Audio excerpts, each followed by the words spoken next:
هل تتخيل أنك تستطيع تحضير حنيذ اللحم بألذ وأطرى قوام ممكن وبدون الحاجة لفرن أو حتى ورقة تصدير واحدة؟ اليوم سأشارك معكم وصفتي الخاصة بتحضير طبق يجمع بين طراوة اللحم المطهو بالبخار ونكهة التحمير المثالية. على بركة الله نبدأ. لتحضير اللحم نحتاج قطع من لحم الخروف مع العظم، نتبله بملعقة من الملح وملعقة من الفلفل الأسود وملعقة من الكمون ونصف ملعقة من الكزبرة الناشفة ونصف ملعقة من الهيل، وندعك بها قطع اللحم جيدا.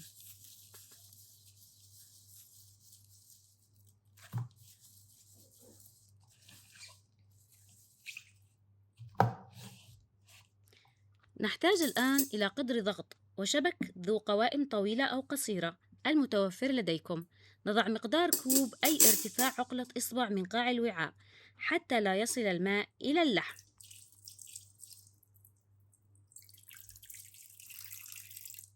نضع اللحم على الشبك.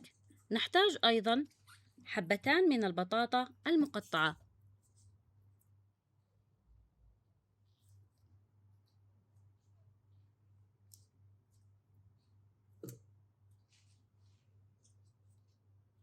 وبصلة متوسطة مقطعة إلى شرائح لتعزيز نكهة المرقة فيما بعد. نحتاج أيضا رأس من الثوم، رأس كامل مغسول ومقطوع الرأس. نضع عليه ملعقة من زيت الزيتون. نغلق قدر الضغط بإحكام ونتركه لمدة 50 دقيقة حتى ينضج اللحم تماما.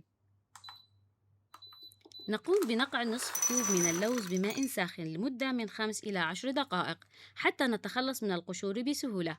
في هذه الأثناء سنحمص الفول السوداني بالقلاية الهوائية أو الفرن أو المقلاة مع التحريك لضمان التحميص المتجانس.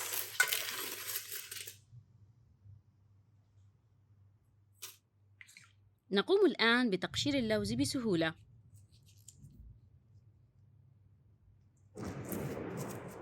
سبح الرعد بحمده والملائكة من خيفته، يبدو أنها تمطر بغزارة في الخارج. نقوم الآن بتنشيف اللوز من الماء بالقلاية أو بالمقلاة. نأتي الآن إلى لمسة النكهة. نحتاج ملعقة من الزبدة المملحة. نضع كوب من اللوز ونحركه جيدا، وملعقة من الهيل المطحون، ونصف كوب من الزبيب، ونقوم بالتحريك جيدا حتى يتصاعد رائحة الهيل. نضيف كوب من الفول السوداني. نقوم بخلطه جيدا حتى تتعطر كل المكسرات بالهيل ونكهة الزبدة. بعد نضج اللحم اخرجه من القدر ورتبه في القلاية الهوائية ليأخذ لون التحمير والقرمشة المطلوبة.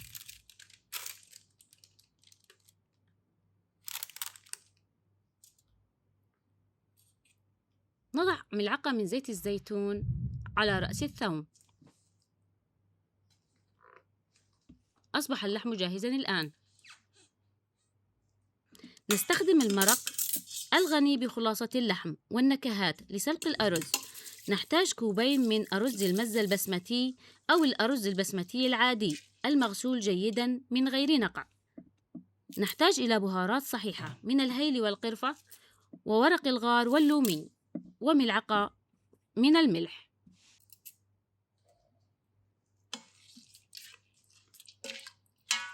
نضيف نصف كوب من الماء حتى نغمر الأرز بمقدار عقلة إصبع فقط. يطبخ الأرز في قدر الضغط لمدة 12 دقيقة.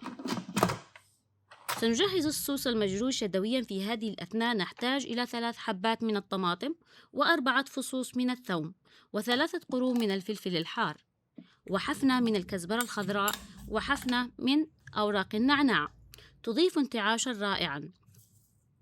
نضيف ملعقة من الملح ونصف ملعقة من الكمون. نستمر في الطحن حتى تتداخل النكهات مع بقاء قطع صغيرة مما يعطي قواما مجروشا يحافظ على نكهة كل مكون ويجعل للصوص طعما طازجا وبارزا، بخلاف الخلاط الذي يحوله إلى سائل متجانس يفقده الكثير من قوامه. أصبح الأرز جاهزا، والأرز نثري. لقد حصلنا على نتيجة مرضية جدا. نضع الأرز في صينية واسعة ونوزع قطع اللحم في الوسط.